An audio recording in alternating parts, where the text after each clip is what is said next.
Let's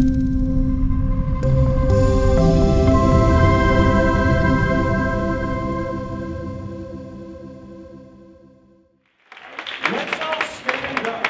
Let's all stand up real quick. Stand if you are able. I'm going to ask you a few questions, and if this question applies to you, I want you to grab a seat. Question number one. Have you ever woken up randomly at 3 or 4 in the morning and you can't go back to sleep, so you figure I might as well start working? And so you're starting to hammer out these emails, and as you're hammering out these emails, you get this slight tinge of joy, and you think to yourself, everyone who wakes up and sees me in their inbox is going to think I am so productive. That's already half of you. Question number two, with you and your colleagues and your friends, do you have a shared language that you use when it comes to the way that you talk about how you are? It goes something like this: man, just making it. Oh gosh, just waiting for things to let up a little bit. Oh my goodness, it's a marathon and a sprint. Does anyone do that 50% of the time? Okay, last question. When considering what your best work might be, when thinking about the greatest contribution that you want to make in the world, do you ever think to yourself, for me to do that, it's gonna beat me bloody. For it to really matter, for me to make my greatest impact, it's gonna be really, really difficult, and it's gonna take a heck of a lot out of me. For those of you who are still standing, you are liars. Take a seat. You're ruining my talk. My parents are here. Come on.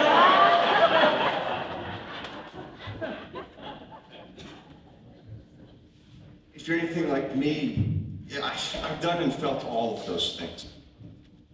I was 25 years old, and I was finally feeling like I was getting settled in my career, and so my boss and I, we were co-facilitating this college class on business leadership. And the session that we were focusing on one day was about time management and productivity. And he got up to do his part of the session, and up on the screen he flashed a screenshot of an email that he received from me at 4:19 that morning.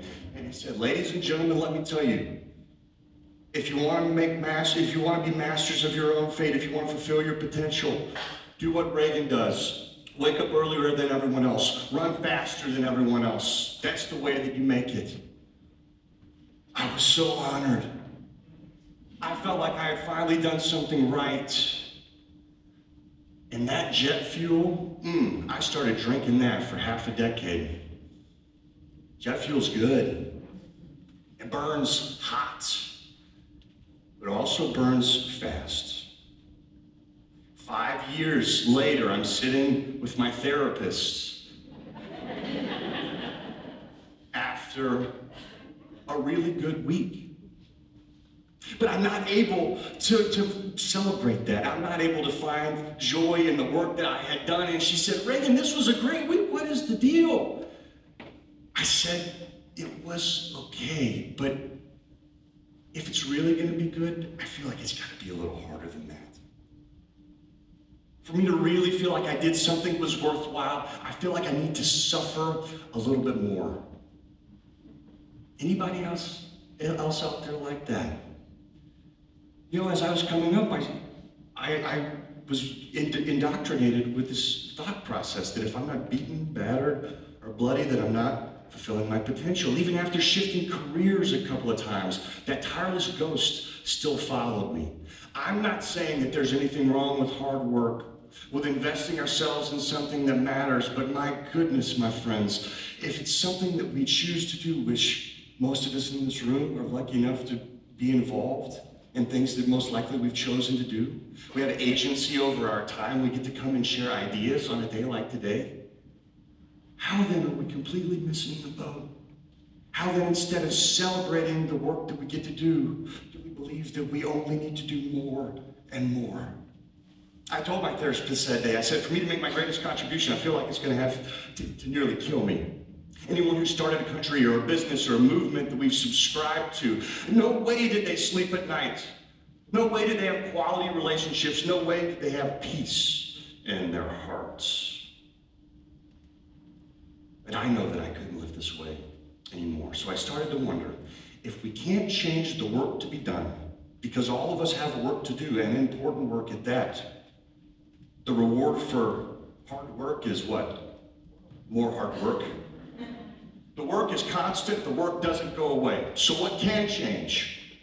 Our mindset can change.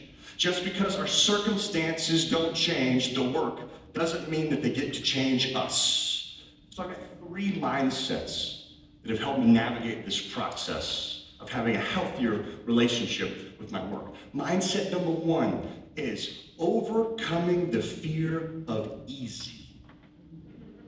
Overcoming the fear of easy. Have you ever finished a week, much like me with my therapists, and done some really great work, but then not been able to celebrate because you thought to yourself, it was too easy?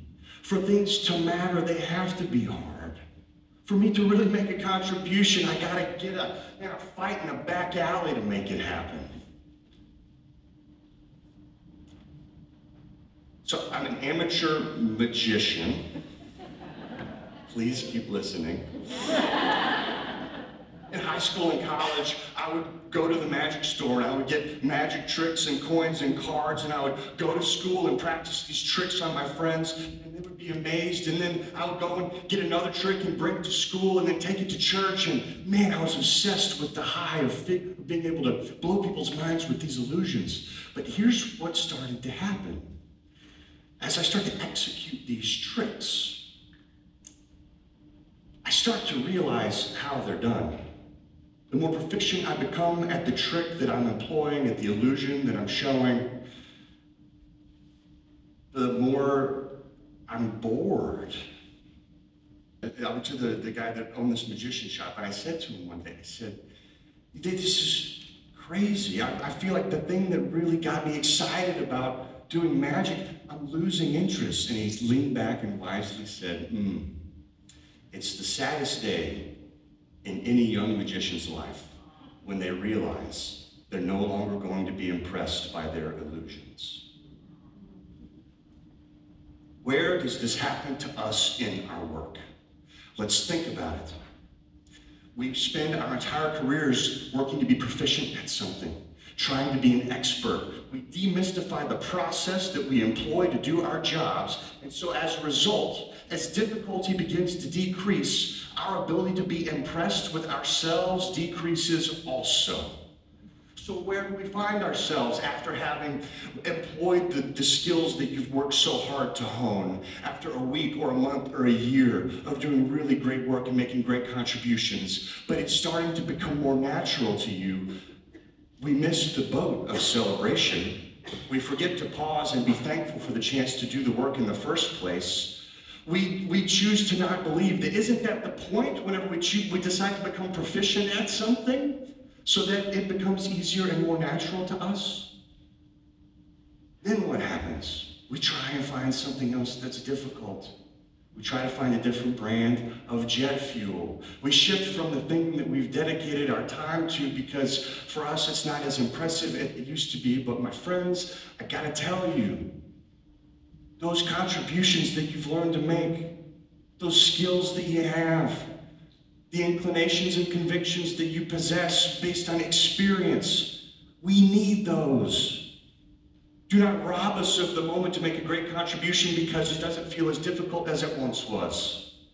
Do not fail to contribute because you think everyone knows that anyway, just because you spent 10 years figuring that out.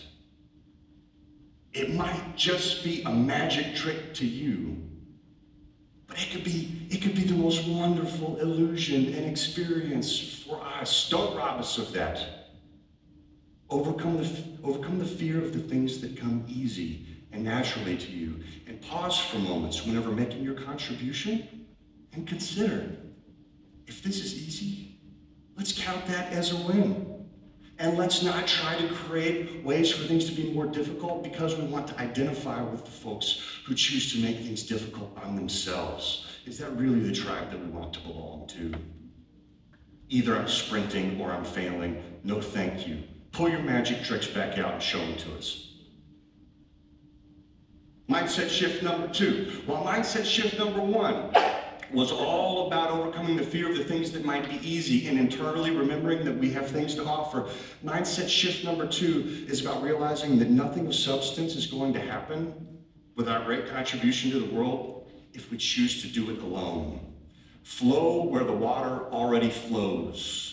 Flow where the water already flows is mindset shift number 2. For us to believe that the thing that we believe in, the movement that we want to start, is an idea that only exists in our head, and that beating that we've got is the only direction that we feel like we should go, is folly. There are a few core human emotions, my friend. Courage, fear, joy, justice, we all feel them. And we win whenever we choose to enlist others who need to be enlisted. I was a 10th grade English teacher on the Rosebud Reservation in South Dakota. They didn't have a theater director for years, and so I was volunteered to do the job.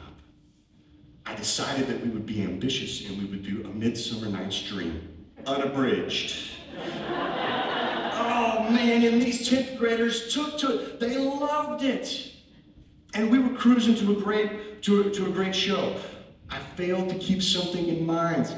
The Denver powwow was also happening the same weekend as the show that we scheduled. And half of my students and their families were participating, and all of a sudden my cast gets cut in half. I call my dad.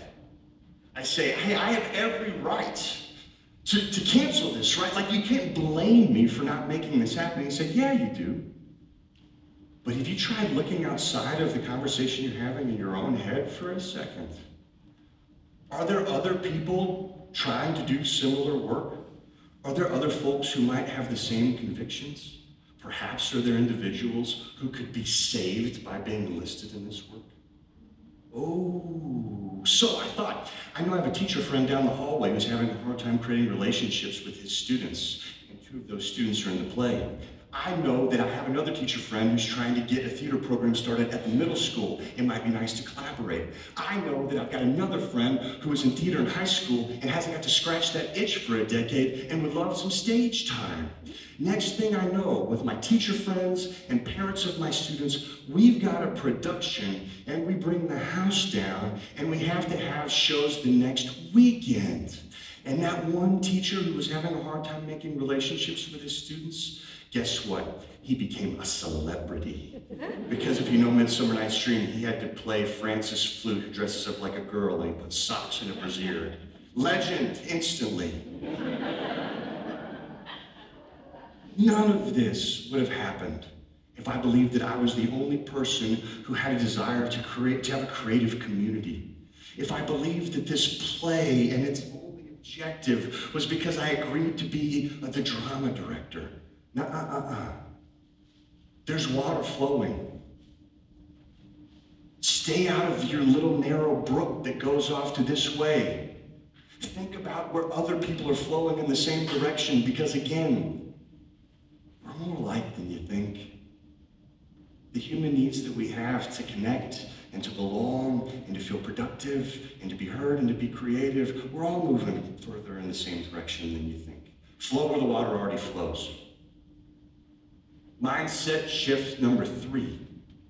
Let's redefine the definition of hard work. Let's redefine the definition of hard work. I began this talk letting you know that the work is a constant.